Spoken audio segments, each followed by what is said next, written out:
Good morning, my loves. Can you see me even? It's so, if I gotta be too close to the camera for you to see me versus in the rising sun, I don't know. Anyway, good morning. It's a day in the life of a normal person. Just trying to go with the flow every day, and I'm just really being led to record a message for you guys today. I miss it a lot. I've been doing my private readings to fill the void, basically, while I'm taking this month off. But it's not been easy to readjust a schedule that I was very comfortable with. But, I think that's a transition that this channel is going to be taking, in the sense of so many are unwilling because of fear, and not believing in, like, they have the skill or what it takes to actually do it, or to even know how to begin. And I'm here to tell you that if I can put my face on front of the camera and begin, anyone can. This journey is really, and my wanting to make these videos is mostly for all those people that are just trying to be normal in everyday life, but with everything going on right now, what is the normal? And it's like, we are, as much as darn well, every person's normal is different. That's supposed to be that way. It's so crazy how we are live creatures, just like these trees and this grass and everything else. I think deers just leaped in the woods over there. Don't know what else could be that big and brown and do that. Anyway, every animal, every living thing under the sun is different. Stop trying to be normal. Stop trying to do what others are doing in order to fit in and find yourself. That's silly. Anyway, yeah, we're just still waking up. I'm still even having my cigarette. So I woke up at 4 like usual today, of which that's even been being adjusted since I haven't been doing these morning recordings. Like, my morning schedule is so different right now. It's crazy. But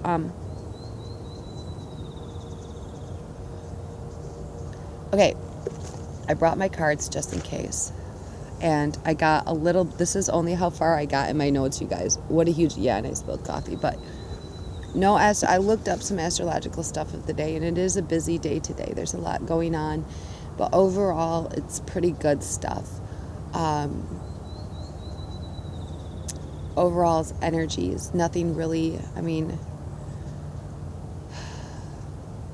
if you've already been doing the work of self-reflection, which if you were led here to this message, I'm assuming you already have. And just understand that you are not alone, that this universe is truly leading you to what you want every moment of every day. That's why you have to be careful of your thoughts. The energy within you, within your chakras, within your soul, is coordinating with all of the other energies of this world to create the world that you are thinking of, that you are speaking of, that you are wanting.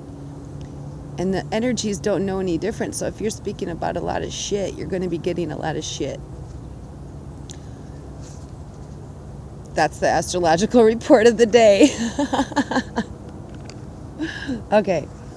Today, when I am recording this, it is August 7th, 2020.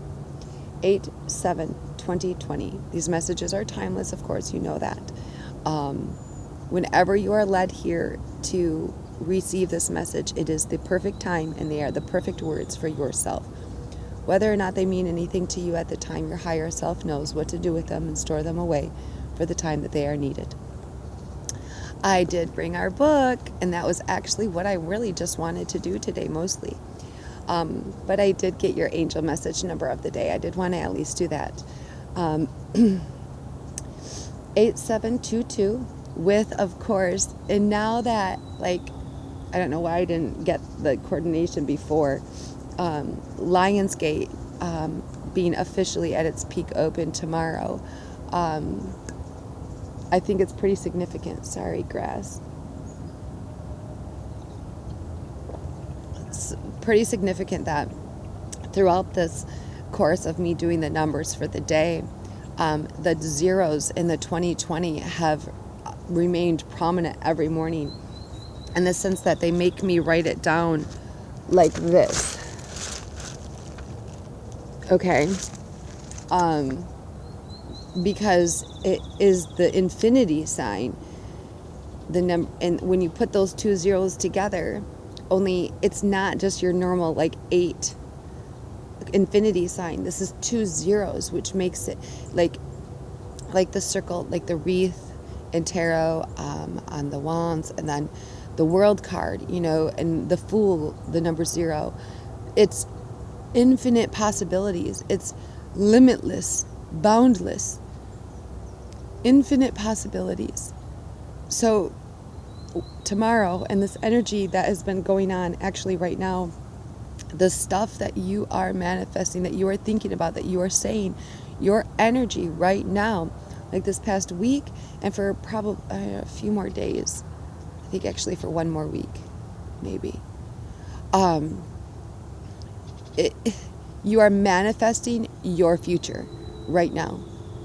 Literally, the stuff that you are establishing right now, you can manifest whatever you want. You may have been feeling more of a intellect or insightful pull of inner knowing, and it's your higher self knowing what date it is. Anyway, for more on that, just let me comment or find me on Facebook at my Day in the Life of a Normal Person group there. Okay, your angel message number is 8722. It concerns money and personal development. The very first step you take in the direction of your personal growth will open the way to big money for you. It makes sense to continue your self-improvement. Okay. That's all you had to tell me. Thank you, Mother. All right. The number of the day is the number 10. Stay positive and trust in the power of your divine guides.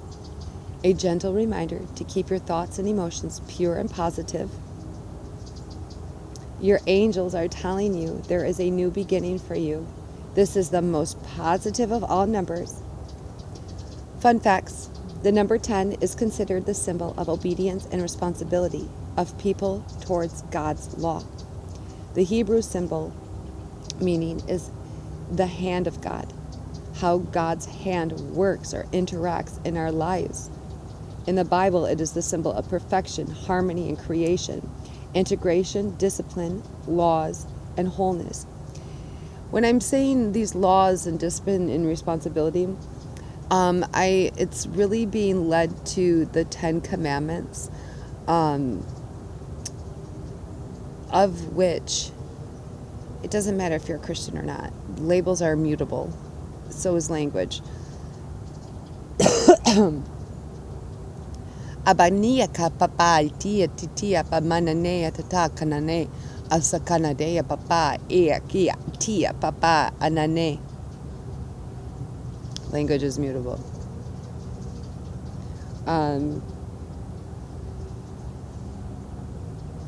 These 10 commandments, we need to take another look at them outside of the Christian faith or the Catholic religion or any of that jazz, outside of a man-made label. Just because, and I haven't done that yet in my awakening. I reread Revelations, we reread all of Proverbs before we started this book. Since this coronavirus crap started, it's not crap. It's a useful tool to move us into the new world. So, I'm sorry. Anyway, I really feel like we should take a look at under the understanding that God is infinite intelligence and a source of all-knowing and all-loving within us. It is the source that knows our soul's mission and helps lead us to everything that we want and desire, everything that is in our vortex. So don't dismiss this Bible just because you're not a Christian. Go to the words and allow them to speak to your higher self. See what it says to you under the understanding that God is not some white man with white hair sitting in the clouds somewhere. It's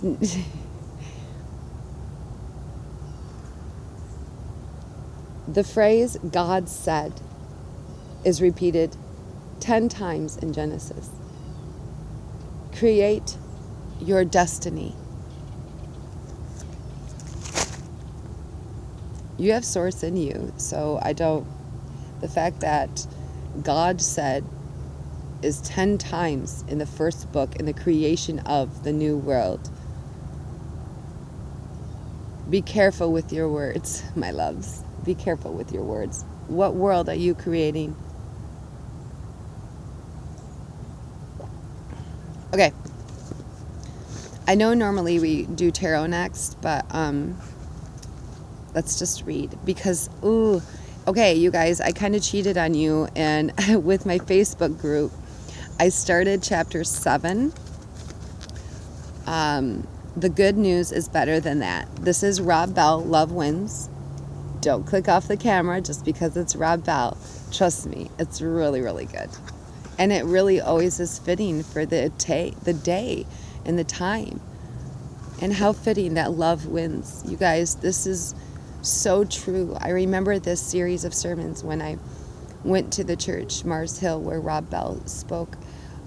It was an 11-week series, and it's about when love wins, and that's what's happening right now. So everybody can just stop having their panties all in a bunch and freaking out about all this change. This is what we've been waiting for. All right. So I don't remember where I left off. I'm just going to start reading at the top of page 168. First, the older son hasn't been a slave. He's had it all the whole time. There's been no need to work, obey orders, or slave away to earn what he's had the whole time. Second, the father hasn't been cheap with him. He could have had whatever he wanted whenever he wanted. Everything the father owns has always been his, which includes, of course, fattened calves. All he had to do was receive. Oh, this is so good. Third, the father redefines fairness. It's not that his father hasn't been fair with him. It's that his father never set out to be fair in the first place. Grace and generosity aren't fair. That's their very essence. The father sees the younger brother's return as one more occasion to practice unfairness. The younger son doesn't deserve a party. That's the point of the party. That's how things work in the father's world. Profound unfairness. People get what they don't deserve. Parties are thrown for younger brothers who squander their inheritance. After all, you are always with me, and everything I have is yours. What the father does is retell the older brother's story, just as he did with the younger brother. The question then is the same question that confronted the younger brother. Will he trust his version of his story or his father's version of his story? Who will he trust? What will he believe? The difference between the two stories is, after all, the difference between heaven and hell. Now, most images and understandings people have of heaven and hell are conceived of in terms of separation. Heaven is up there, and hell is down there. Two different places, far apart from each other. One over there and the other one over there. This makes what Jesus does in his story about the man with the two brothers particularly compelling. Jesus puts the older brother right there at the party, but refusing to trust the father's version of his story, refusing to join the celebration. Hell is being at the party. That's what makes it so hellish. It's not an image of separation, but one of integration. In this story, heaven and hell are within each other, intertwined, interwoven, bumping up against each other. If the older brother were off, alone in a distant field, sulking and whining about how he's been a slave all these years and never even gotten a goat to party with his friends with, he would be alone in his hell. But in the story, Jesus tells he's at the party, with the music in the background and the celebration going on right there in front of him. There's so much for us here about heaven and hell and the news that is good. First, an observation about hell. Hell is our refusal to trust God's retelling of our story. Holy sh! It's so true, you guys. Let that sink in. Hell is our refusal to trust God's retelling of our story. We all have our own version of events. Who we are, who we aren't, what we've done, what that means for our future, our worth, value, significance, the things we believe about ourselves that we cling to despite the pain and agony they're causing us. Some people are haunted by the sins of the past, abuse, betrayal, addiction, infidelity, secrets that have been buried for years. I can't tell you how many people I've met over the years who said they couldn't go to a church service because of the roof would cave in or there would be a lightning bolt. Flaws, failures, shame, like a stain that won't wash out. A deep-seated, profound belief that they are, at some primal level of the soul, not good enough. How did this message start this morning? Thank you, Spirit. For others, it isn't their acute sense of their lack. For others, it isn't their acute sense of their lack or inadequacy of sins or sins. It's their pride, their ego, 100%. They're convinced of their own greatness and autonomy. They don't need anybody. Often the belief is that God, Jesus, church, and all that is for the weak ones. The ones who can't make it in the world, so they cling to religious superstitions and myths like a drug, a crutch, a way to avoid taking responsibility for their pathetic lives. Can't even tell you how often I've heard that one. We believe all sorts of things about ourselves. What gospel does is confront our version of our story with God's version of our story. It's a brutal honesty, an exuberatingly liberating story, and it is good news. It begins with the sure and certain truth that we are loved, that in spite of whatever has gone horribly wrong deep in our hearts and has spread to every corner of the world, in spite of our sins, failures, rebellion, and hard hearts, in spite of what's been done to us or what we've done, God has made peace with us. Done. Complete. As Jesus said, it is finished. We are now invited to live a whole new life without guilt or shame or blame or anxiety. We are going to be fine. Of all the conceptions of the divine, of all the language Jesus could put on the lips of the God character in this story, he tells, that's what he has the Father say. You are always with me, and everything I have is yours. The brother has been clinging to his version of events for so long. It's hard for him to conceive of any other way of seeing things. And so the Father's words are generous and loving, are also difficult and shocking. And then, again, we create hell whenever we fail to trust God's retelling of our story. The older brother's failure to trust, we learn, is rooted in his distorted view of God. There's a problem with his God. The story, the one Jesus tells about the man with 2 sons, has everything to do with our story. Millions of people in our world were told that God so loved the world that God sent his son to save the world, and that if they accept and believe in Jesus, they'll be able to have a relationship with God. Beautiful. But there's more. Millions have been taught that if they don't believe, they don't accept the right way, that is, the way the person telling them the gospel does, and they were hit by a car and died later that same day, God would have no choice but to punish them forever in conscious torment in hell. God would, in essence, become a fundamentally different being to them in that moment of death, a different being to them forever. A loving Heavenly Father who will go extraordinary lengths to have a relationship with them would, in the blink of an eye, become a cruel, mean, vicious tormentor who would ensure that they had no escape from an endless future of agony. If there was an earthly father who was like that, we would call the authorities. If there was an actual human dad who was that volatile, who would contact Child Protective Services, we would contact Child Protective Services immediately. If God can switch gears like that, switch entire modes on being that quickly, that raises 1,000 questions about whether being like this could ever be trusted, let alone be good. Loving one moment, vicious the next, kind and compassionate, only to become cruel and relentless in the blink of an eye. Does God become somebody totally different the moment you die? That kind of God is simply devastating, psychologically crushing. We can't bear it. No one can. And that is the secret deep in the heart of many people, especially Christians. They don't love God. They can't. Because the God they've been presented with and taught about can't be loved. That God is terrifying and traumatizing and unbearable. And so you slip up once.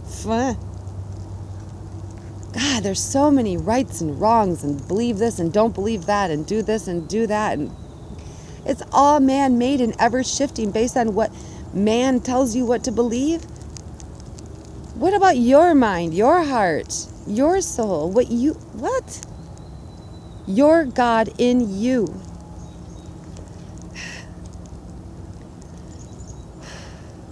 And so there are conferences about how churches can be more relevant and missional and welcoming. And there are vast resources, many, many books and films for those who want to reach out and connect and build relationships with people who aren't a part of the church. And that can be helpful.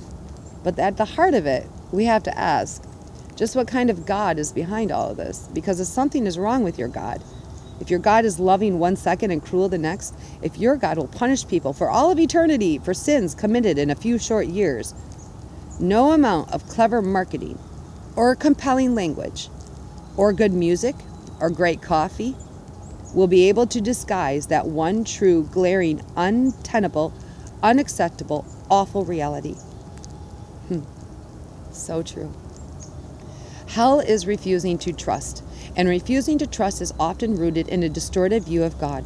Sometimes the reason people have a problem accepting the gospel is that they sense that the God lurking behind Jesus isn't safe, loving, or good. It doesn't make sense. It can't be reconciled. And so they say no. They don't want anything to do with Jesus because they don't want anything to do with that God. What we see in the older brother is that our beliefs matter. They are incredibly important. Our beliefs shape us and guide us and determine our lives. We can trust God's retelling of our story, or we can cling to our version of our story. And to trust God's telling, we have to trust God. Several distinctions are important here. First one about our choices. We are free to accept or reject the invitation to new life that God is extending to us. Our choice. We are at the party, but we don't have to join in. Heaven or hell, both at the party. There are consequences for the older brother, just as there are for us. To reject God's grace, to turn from God's love, to resist God's telling, will lead to misery. It is a form of punishment, all on its own. All right, that's where we're going to finish reading today. That was a lot. Beautiful. My feet are asleep. That's huge.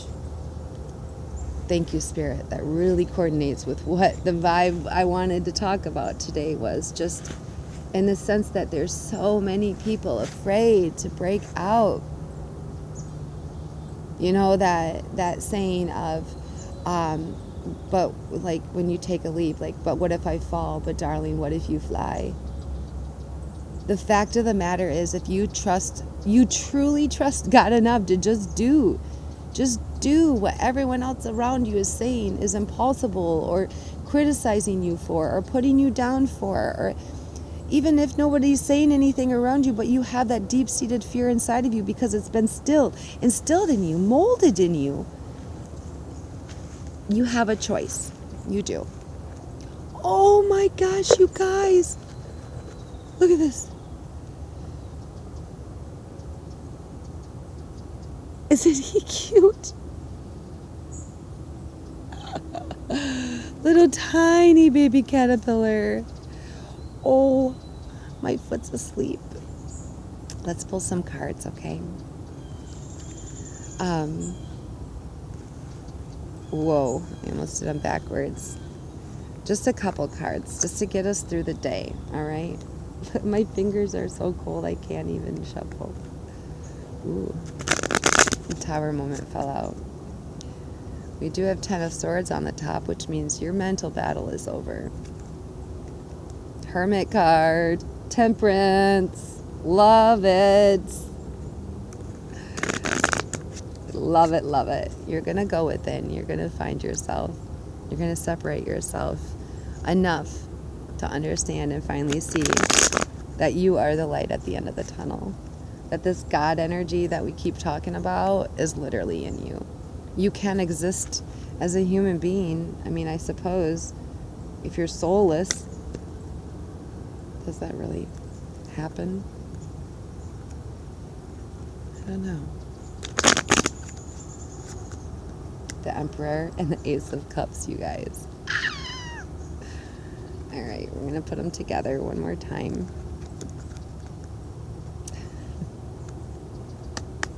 Thank you, Spirit. Thank you, guys. We'll see. We'll see what it is.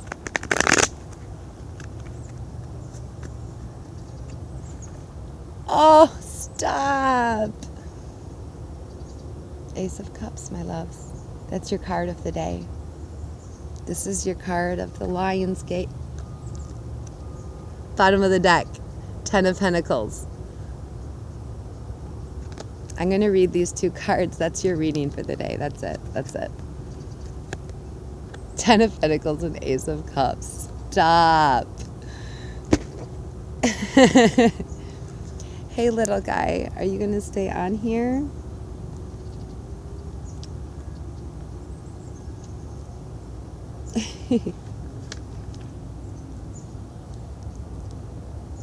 Oh, he's so cute.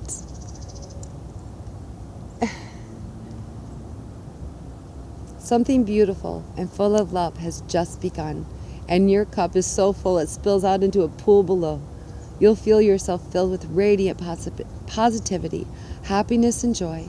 Be receptive. You've been blessed with life-giving love, so welcome all your new endeavors. And the 10 of Pentacles. Hi, little guy.